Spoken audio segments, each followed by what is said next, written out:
আন্তর্জাতিক মুদ্রার মানদণ্ড থেকে ডলারকে সরানোর উদ্দেশ্যেই ব্রিক্স জোট গড়ে তোলা হয়েছে বলে বিস্ফোরক মন্তব্য করেছেন মার্কিন প্রেসিডেন্ট ডোনাল্ড ট্রাম্প। ওয়াশিংটনের বিরুদ্ধে মুদ্রা যুদ্ধে জড়ানোর অভিযোগে ভারতসহ ব্রিক্স জোটের সব সদস্য দেশগুলোর ওপর 10% শুল্ক আরোপের হুঁশিয়ারি দিয়েছেন তিনি। হোয়াইট হাউসে মন্ত্রিসভার বৈঠকে তিনি বলেন, ব্রিক্স গঠিত হয়েছে ডলারকে দুর্বল করতে। তিনি আরও জানান, এই শুল্ক কার্যকর হবে 1 আগস্ট 2025 থেকে। এর মধ্যে বিভিন্ন দেশের কাছে চিঠি পাঠানো হয়েছে এবং আরও পাঠানো হবে বলে জানান তিনি।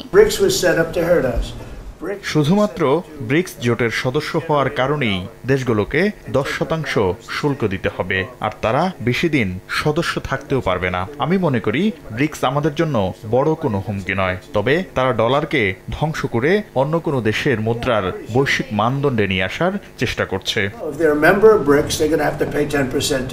একই দিনে ট্রাম্প ঘোষণা দেন, কপার বা তামার আমদানিতে 50% শুল্ক আরোপ করা হবে। বিদ্যুৎ, সামরিক সরঞ্জাম এবং ইলেকট্রিক গাড়ি উৎপাদনে ব্যবহৃত এই গুরুত্বপূর্ণ ধাতুর উপর শুল্ক বাড়িয়ে অভ্যন্তরীণ উৎপাদন বাড়ানোই লক্ষ্য বলে জানান মার্কিন প্রেসিডেন্ট। ঘোষণা দেওয়ার পরপরই নিউ ইয়র্ক মার্কেটে কপার ফিউচার্সের দাম 10% বেশি বেড়ে যায়।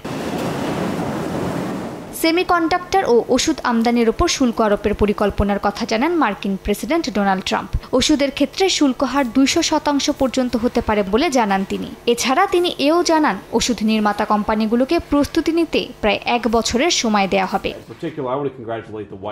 হোয়াইট হাউস বৈঠকে ট্রাম্প আরও বলেন, যুক্তরাষ্ট্র চলতি বছরে এর মধ্যেই $10,000 কোটি শুল্ক আদায় করেছে এবং 2025 সালের মধ্যে এই পরিমাণ $30,000 কোটি পৌঁছাবে বলে আশা প্রকাশ করেন তিনি। এই সময় চীন যুক্তরাষ্ট্রের বাড়তে থাকা সুসম্পর্ক নিয়েও কথা বলেন ট্রাম্প। বলেন, চীন যুক্তরাষ্ট্রের সঙ্গে বাণিজ্য চুক্তি নিয়ে খুবই ন্যায্য আচরণ করছে এবং সম্প্রতি তার দেশটির সঙ্গে ভালো সম্পর্ক রয়েছে। ট্রাম্প আরও জানান, চীনের প্রেসিডেন্ট শি জিনপিংয়ের সঙ্গে প্রায় যোগাযোগ করেন তিনি।